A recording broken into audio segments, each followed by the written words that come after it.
Welcome to the final day of the special edition episodes of the Tour de France Femmes, avec Zwift, here on the Time Crunch Cyclist podcast. I'm your host, Coach Adam Pulford, and with me here today, as well as all week, is my co-host, Renee Eastman. Hi, Renee. Adam, great to see you again. Yes. Good morning, everybody. Hold on to your hats. Hold on to the hat. I don't even have a hat today, which is astonishing, but wow, what a stage. And no spoiler alerts here. But before we get into the stage recap, let's visit the correction corner here with Renee, because what's cool is what we're doing, and we're putting everything out there, and it's so fast that we don't always have the time to like fact check each other, but also we're learning as we go. So Renee, what did we learn from yesterday in the past couple stages? What should we be corrected on? I was totally wrong yesterday about the first French winner of the Tour de France in 40 years when I said that about PFP taking the jersey yesterday. Kathy Marcel, of course, won the women's tour in 1990. But in all fairness, there was no press about it. It wasn't on TV. Oh. Of course, I know the history of women's cycling. I started racing in 1990.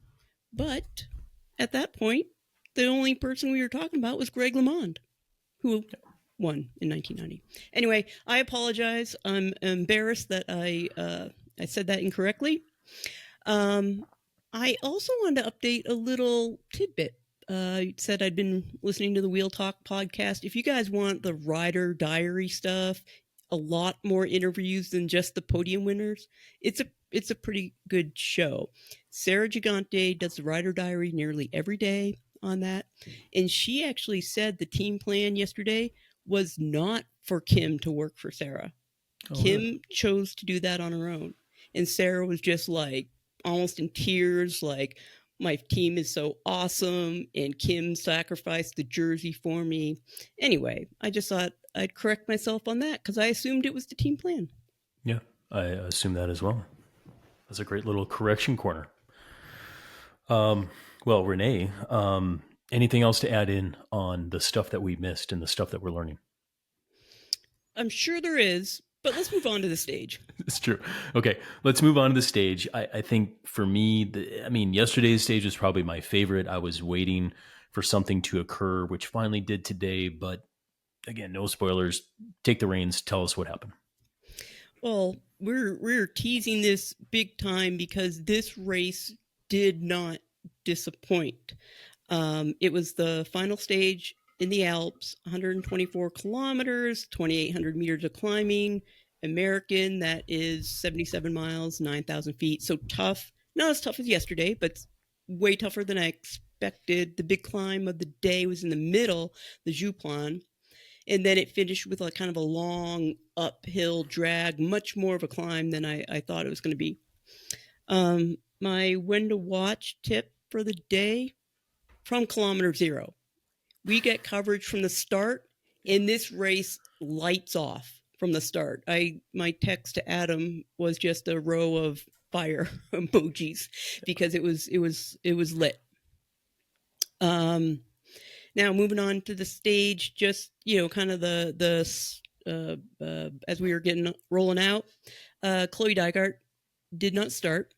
If anybody saw on the socials, her at the finish line, she had an incredibly awesome and rough day. She was last finisher to make the time cut, something like 15 seconds. And it's not that Chloe had a bad day. Chloe was drilling it going into the base of the climb. She was with the front group at the base of the climb and lost 45 minutes on that climb. Chloe had a really big injury a few years ago. She sliced her quad open, going for the win at the World Time Trial Championships. It still bothers her to this day. She was clutching her leg. It's pretty dramatic. In fact, we saw a lot of tears at the end of yesterday, tears of joy, tears of fatigue. And, I think it's nice that the women can show emotion. And, the thing that gets me as well is that, like, they're not crying because the race is too hard. They're crying because they go all in. Like, Chloe, all in, full send, emptied her tank at the bottom of the climb and just barely made it to the top. So, go women's racing. It's full send. Full send. Yeah. All right. There was a quote today at the end of the stage by someone that said, "Now I just can't move anymore." So it's hard, but also, I think that was Pauline. yeah, exactly. But like Anyway. I said, commitment has consequences, and they're both beautiful consequences. And oh my God, what just happened to me? Why did I make that choice? Consequences. Yeah, and in part, the women's races are shorter. A lot of the stages in the 3-4 hour range, so they're intense. They're more full gas, less long, let the brake roll off. A little bit more full gas, and then this race 9 stages instead of 21, no off days. Yeah. So the IFs and the relative TSSs could be higher, right? More animated racing because there's just, it's shorter, there's less stages. So could be, in theory, more exciting. So I said to watch from kilometer 0 because from the flag drop, green jersey, Lorena Wiebes is off the front, followed soon by another couple of attacks from SD Works. At one point, the first break was 3 SD Works, and I forgot who else. Somebody from Little Trek, I think. And it was just going and going and going. It's clear from what was going on with SD Works, they wanted something to happen, and they did. Anna van der Breggen got off the front just before the first climb, and started building up a gap. She was out there something like 60 kilometers. Yep.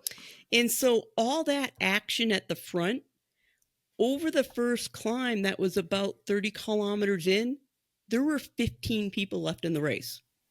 Most of the GC leaders were either isolated or had one teammate, and we were like, game on, because the group briefly came back together, the peloton briefly came back to the leaders after the descent off the first climb, but it exploded as soon as it hit the big climb of the day, the Jouplan.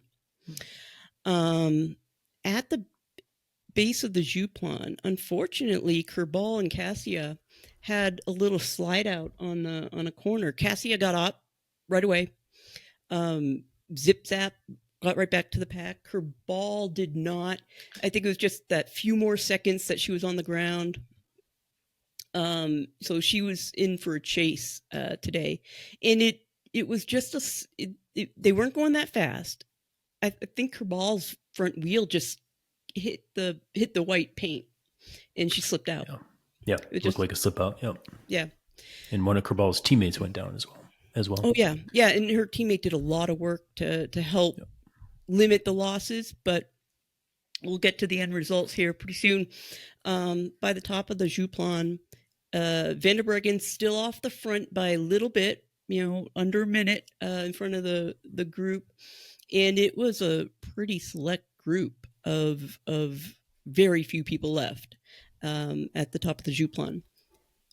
Pauline, Demi, Cassia, Rolchek, the UAE rider from UAE, Gigante, and the only one with a teammate was Juliette Labousse, and Dee Fisher-Black. She was also in the group. She had a great ride today. As expected, Cassia, Demi went to the front and put pressure on Gigante. No big surprise there. We expected that.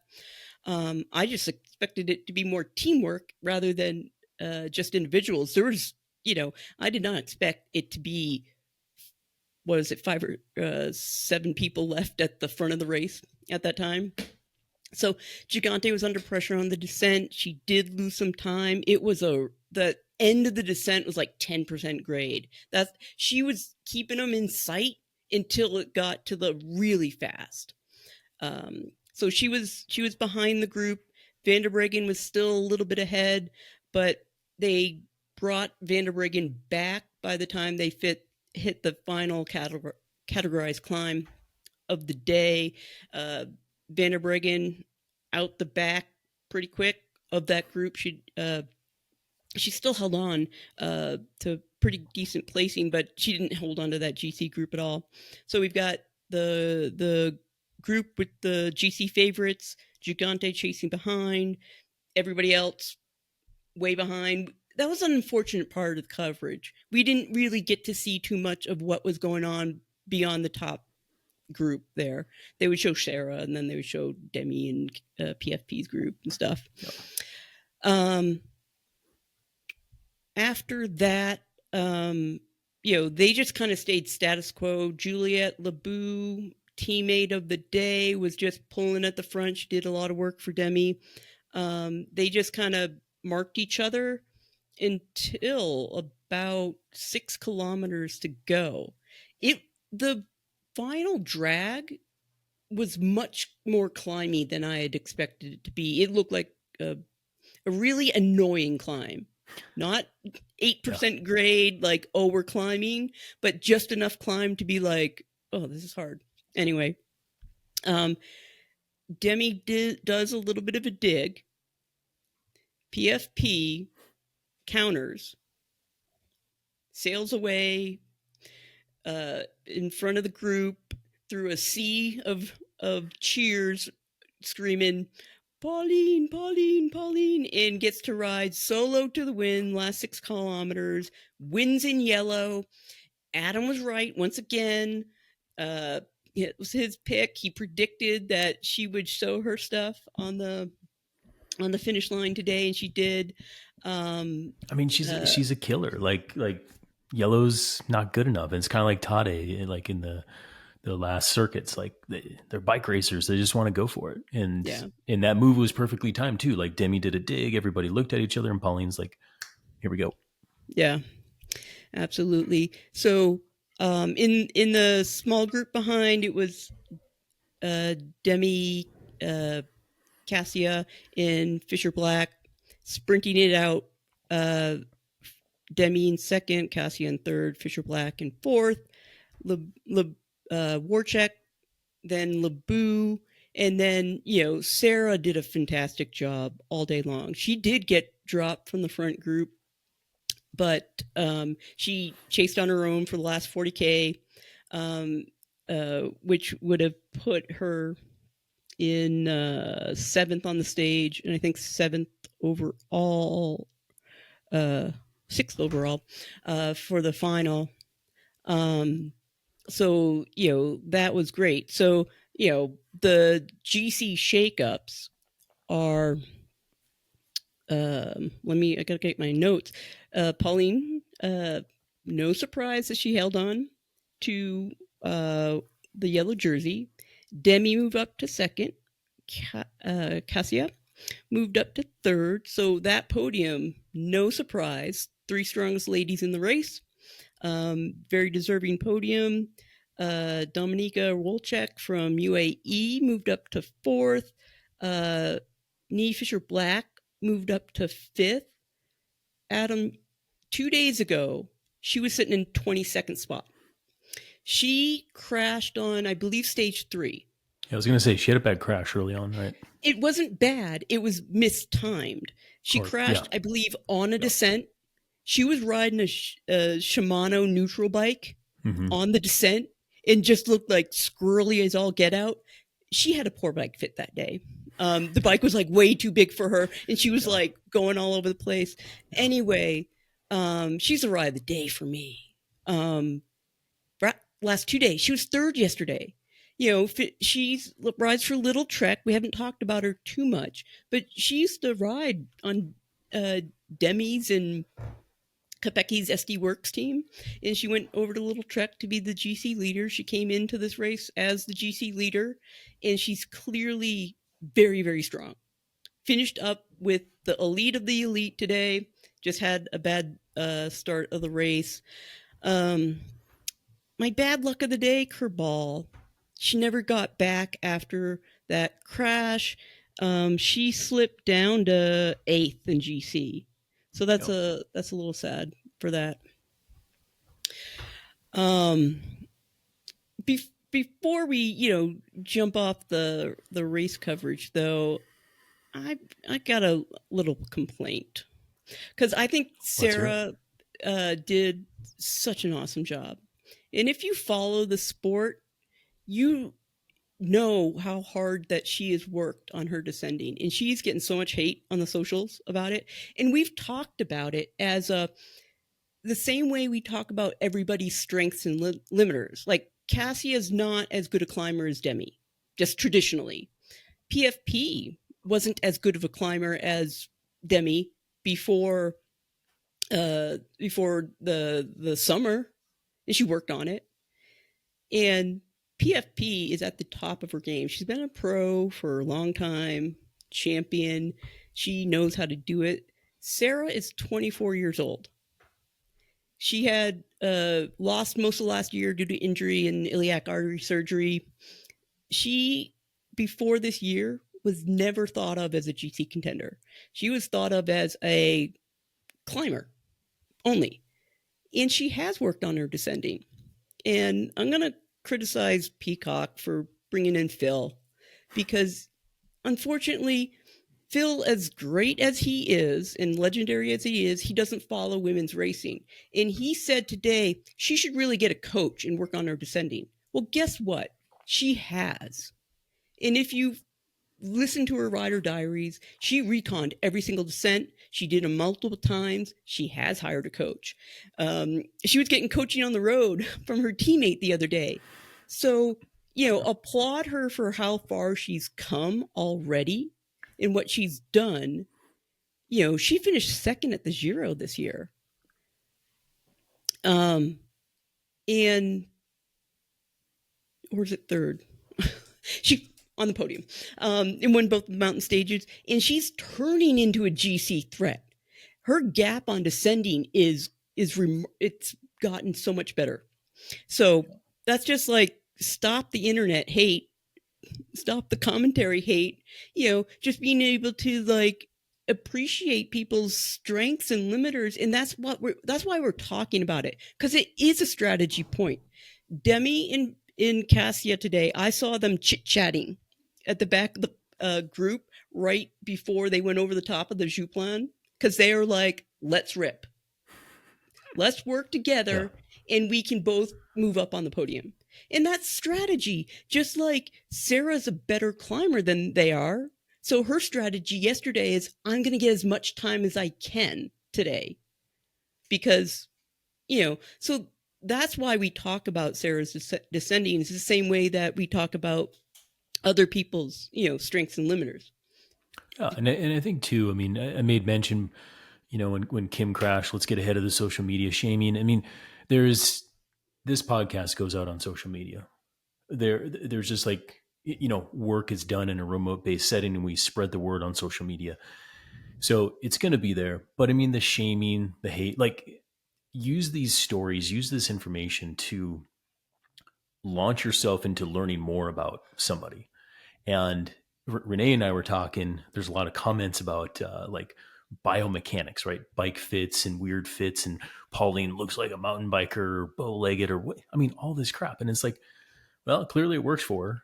So maybe you just learn more about like where that comes from, like the history. Why would she look like a mountain biker? Oh, she is a mountain biker. Oh, she's the world champion multiple times over. Oh, she's the Olympic champion. So it's like, observe, don't judge. It's like people watching. People watching is fantastic. You can just sit there and wow, this is fascinating, right? But like in the way people move, I think for me is like, I'll watch somebody ride and you can wonder why that is, but you don't have to judge it. And so I think like and I'm not on my high horse here. It's just like these comments that keep on coming. And maybe it's just because we're so ingrained here. And maybe, the world doesn't know as much about the women's peloton, all this kind of stuff. Probably a combination of all this, but just like check yourself. That's all. All right. Wrapping up on the race, as expected, no change in the points jersey. Weebis wins that. That's fantastic for her. First time she's done it. She deserves it. She is the best sprinter in the women's peloton. Shabby retained the mountains jersey.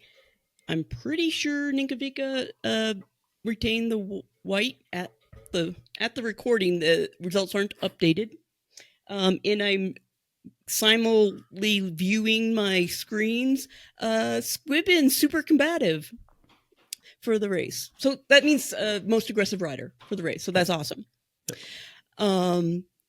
So we talk a lot about the best. We've talked a lot about PFP and Cassia and all the stars, and rightly so, because they're awesome. So I wanted to just pull out a name that I hadn't talked about yet of a rider who I think is awesome, and hey, watch this rider because we didn't talk about her all week. Imogen Wolf from Team Visma Lisa Bike. She is a British pro. She is 19 years old, and she's a key lead-out rider for Marianne Vos. She is fast. She is skilled. And in a couple of years when Vos retires, I expect the team to be leading her out. I mean, can you imagine having Vos behind you as you're trying to lead her out, her coaching and guiding you? Yeah. Best coach on the bike right there. Yeah. So that's my unsung hero of the race. You have one, Adam? I do, yeah. And I had something planned for our unsung heroes, and I tried to queue it up with AJ, and I was chatting with her. She was on the team bus trying not to scrape the city walls as they were coming into wherever they stayed, and everybody had a long transport last night, and they didn't get in until 11. So as I was texting her, I was like, could you get a video with one of your swan ears, the helpers of your team? Because they're the unsung heroes. The stars are the riders. Sure. They're out there. We're watching them, but what it takes to get the rider to the finish line, but also to the start line every day in cooking for them, massaging, getting bottles prepped and all this kind of stuff. The unsung heroes, the swan ears, they do such incredible work. And a lot of these riders, a lot of the riders will work with swan ears over and over, and swan ears will maybe go from team to team. But if you're lucky enough, you get to work with swan ears for years, and that's a special thing. And so to all the swan ears out there, the unsung heroes, because the work that you do is thankless to the fans and in the media coverage, but the riders, it's you can't replace a swan ear. It's hard. That's a great choice, Adam. Yeah. Thank you. I like it. So anyway, because of the late night and because of the start and everything, AJ did not get the video with a swan ear, but maybe that'll be later on something else that we do. Right. So as we wrap up our thoughts on the race and the summary here, PFP winning in France. I called her the darling of France day one, and boy is she now awesome. Just the country is electric now. It's great. And I was thinking, we know Vos is the GOAT, right? But what is PFP? If you can win across cyclocross, mountain bike, gravel, win the Olympics, and then in the same year win Paris-Roubaix and the Tour de France, not even Pogačar can do that. Yep. I think she's the apex predator of the peloton. Comes in, strikes for her kill, goes back to her lair, rests and recovers for her next execution. Because she doesn't when she comes full on. Yep. But this year, she hadn't raced since spring. Mm-hmm. She was quietly plotting her working, training, plotting. Yeah. And I mean, chatting amongst us, coaches and friends and things, when Pauline said that she was going to do the Tour de France, she wanted to win it. Had a good friend. I was like, she'll win it. And he's like, no way. And he's, mountain biker and kind of knows her as a mountain biker. But just knowing her history, and I'm like, how focused she is. So yeah, apex predator, probably. I've said for years as well that she's my spirit animal. So, so you're just channel your inner predator then. Just got to channel your inner Pauline. And I ask my juniors when I'm working with them, it's like, who do you picture yourself when you're descending or climbing or something like this? And, a lot of the boys say Tade. Some of the girls, it used to be Mariana Voss or something like this, but now I think it is on the road anyway. It's going to be Pauline, I think. Yeah. Back to Pauline, because again, she has been dominant and she's only 33. Mariana Voss is 38. So of 260 wins that Mariana Voss has, I don't know where Pauline's at on that, but she's got 5 years to keep on winning and doing her thing, or one and done. Who knows? Maybe. That's what I'd do. Win the Olympics last year, win the Tour de France this year, like, what's left? I mean, she could. Yeah. She could. And anyway, yeah. One of the things that I do after the stages, and you do because you texted me in our editor Ruddy right after the stage, as soon as you saw it, was Allie's Training Peak stuff from yesterday. We nerd out on those numbers and like, wow, look at that. So I think our listeners do too. So let's talk about the Queen stage a little bit, and a little bit about like how big of a day it was for Allie. Yeah. Queen stage. So this is 2 stages ago, and big stage for anybody. And I think too, you got to realize the gruppetto can sometimes be out of the Tour de France after a stage like this, depending on how fast the GC riders are going. Right? And a quick reminder for everybody who didn't listen yesterday or is not paying attention to the race, it was a 70-odd mile race with 11,000 feet of climbing. Yeah, which is a lot. Yeah, that's a lot. which is a lot. So in that way, I mean, you kind of, for a rider like AJ, again, not a GC contender, team captain, support rider on stages. A stage like this is she might have a couple duties very early on to position a rider, and then after that, it's like get to the finish, right? So you can do your job the next day. So huge day for a rider like her. TSS on the day was around 322. The kilojoule expenditure was 3,375, and absolutely huge day. She was right around 3 watts per kilo for the entire stage, which I think it was 3.5 hours or 4 hours. It was 4:45. Oh, sorry. Yeah, almost sorry. 5. Yeah, didn't have it in my notes. The winners were right around 4 minutes. Just over 4. So the winners were 4. Yeah, but I mean, 3 watts per kilo for almost 5 hours, man. And massive day. And I was texting with her afterwards, and lots of jokes, still in good spirits and things like this. But those are some huge numbers on 8 days deep. Let me put 3 watts per kilo into a little context for people. If you had an FTP, your threshold, your best hour effort was around 3 watts per kilo, you would be a pretty good, weekend warrior, recreational, or, somewhat serious cyclist, capable of doing like a 6-hour century, I'd say. So that's that century rider riding as hard as they can for 4 hours and 45 minutes, which you can't do. But just to try to put it in context, like you can't do that, or can't do that. And she wasn't, at the front either. Yeah. There was speaking of Allie's kilojoules 3,000, I saw a clip on the reels. I sent it to you. Allie was not going as hard on the climb because she was in the gruppetto as everybody else. Somebody handed her a baguette. She's like, riding with the baguette and yucking up the crowd. Thought it was pretty funny. But speaking of the final climb, I nerded out a little bit. I went into Strava. I looked up some stuff on the final climb from yesterday. So this is the Col de Madeleine. It was about 18 kilometers long, 8% grade, really tough climb. Sarah Gigante does have the QOM on it. She finished second yesterday. Pauline did not upload her Strava. She doesn't upload her Strava. None of the ladies I searched actually have power data. They only have kind of like the estimated power data, but I nerded out.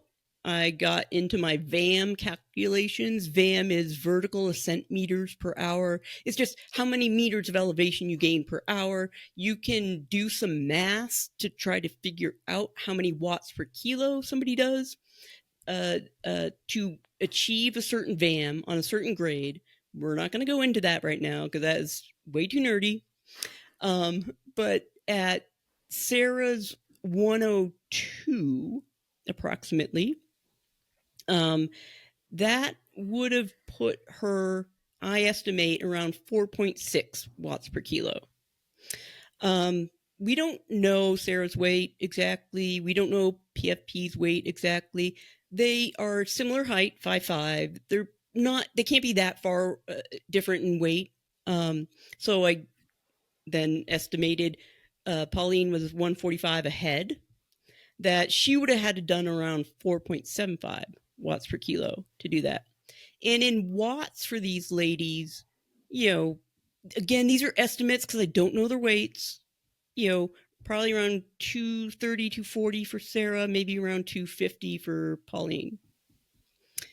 Now, I know there's some master guy out there is like, yeah, I got my FTP in at over 200 or whatever. Like I said, I don't know how much these ladies weigh, but it cannot be over like 52 kilos, like 115 pounds. So kind of put that into perspective, because watts per unit of weight matter. Think of it as like a big 18-wheeler truck. That truck is really heavy and it takes a ton of horsepower or a ton of watts to move that. So the heavier the object, the more horsepower, the more watts you need to move it. If you are light, like my little Ford Focus, you don't need much horsepower to move it forward. So the numbers don't sound as impressive as when we talk about the guys who have FTPs at 450 watts. But just to put it in perspective, they are very small people compared to the men. Yeah. That's it. And I think like you just have to check yourself. What sounds impressive, what doesn't, right? Big numbers. Oh, everybody loves big numbers, but it's all relative. And I'd say the top women are usually around 5 watts per kilo for longer climbs, 5.5 for shorter climbs. And that's massive, absolutely massive. And if you run the numbers on your, power to weight back home for a 20-minute hill climb, multiply it by 5.5, and then you'll come up with the relative perceived effort of what that would be for you. So right. I wanted to put the times into perspective too for everybody. Little fun fact: Sarah is also now 4th overall, men and women. There's probably a couple of professional men ahead of her on Strava. On the Madeleine. And yeah, on the Madeleine from yesterday. And what could the average guy do? Let's take a masters racer. Let's say a pretty good masters racer, 4 watts per kilo. 4 watts per kilo, if you want to put it into like some context, you could potentially win Masters Nationals with 4 watts per kilo. I did. You could. Then it would have to be a little higher, I think. But yes. Okay, fair. Yep. For a woman. Yes, fair. for a woman. Yep. Leadville, you could potentially finish sub 9. So let's say it's very serious Masters racer. You probably would have been about 10 minutes, 15 minutes behind. Considering we plopped you at the bottom of the climb fresh, and you just went for it. Because these numbers, the 4.6, 4.75, you got to keep in mind. They are on stage 8 fatigue. This climb was at the end of an 11,000 foot climbing day fatigue. And it actually went up to altitude a little bit. 5,000 feet, you lose 5-7% power at altitude. But I'm just giving you guys a run and start. We'll let you go fresh. That 6-hour Century Rider, 3 watt per kilo, you would have been about 35 minutes behind Sarah and Pauline yesterday. Yep. Pokachar, fresh, maybe about 15 minutes ahead of him. So Mm-hmm. the men definitely, higher. Pogacar's reported threshold around 6.6 watts per kilo. It's pretty high. Yeah. That's pretty high. Yeah, and I think like again having these conversations of the time, the duration, the power to weight ratio, to put the impressiveness in context, because they are flying. Even though maybe they're pushing 280 going up some of these hills, is relatively speaking, it's a massive effort, and most people listening to this podcast would get dropped, self included. One last fun fact before we wrap on this, because I was in my Strava deep dive yesterday, and we know how fast Kim LaCourte ripped that descent when she caught the group the other day. She was 30 seconds behind the leaders at the top of a climb, and she caught up that by the finish. She does have the Strava QOM for that segment, tied with Marie Lenné. I just thought that was funny because we knew that she would have had to have been the fastest on the ascent to catch up. And just for all the people complaining about Sarah Gigante's descending, she's top 10 on the Strava for the descent. Like, wow. Okay, yeah. she's not Cassia, but you probably can't keep up with her. Well, some people can, but you know what I mean? Like, she's still very good. Yeah, that's good. That's good to point out. I'm glad you pointed that out on that downhill segment. Yeah. So, Adam, this is it. We have been on a mission this week. It's been a lot of fun. I hope the listeners have enjoyed what we've done. I've certainly enjoyed it. This is what I'm interested in: women's racing and nerding out on coaching stuff. It's a ton of fun, and I thank you for the idea. I thank you for like putting the effort toward it.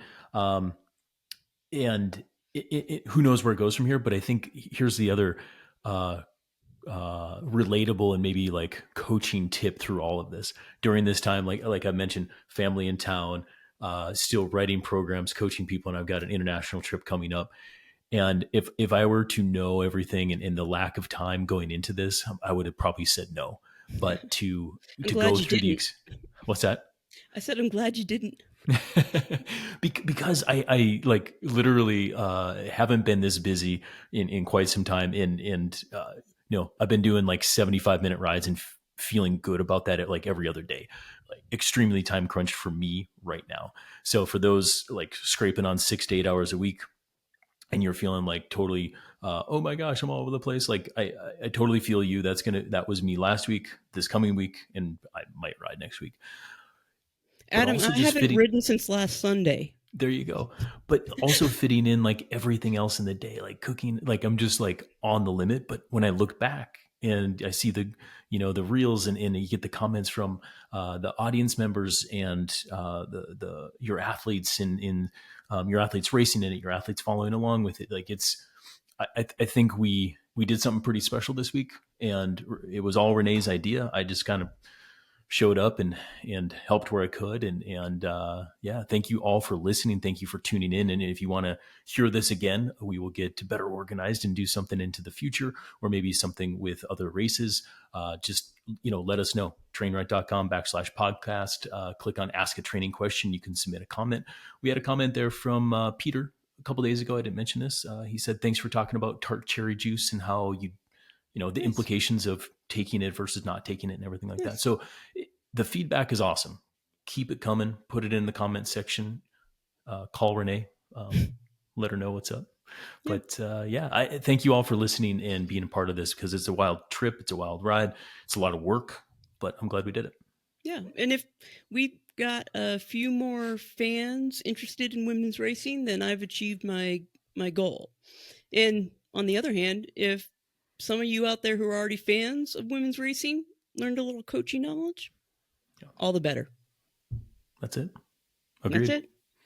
That is it. All right, Renee, we will leave it there with an excellent mic drop from you. And to our audience members, You'll hear more of the Time Crunch Cyclists coming back into your feeds starting next week. So if you had all you can have of me and Renee talking about women's bike racing, don't worry. We'll get into the intervals and the physiology and the other stuff that we talk about there. Start next week again. So Right.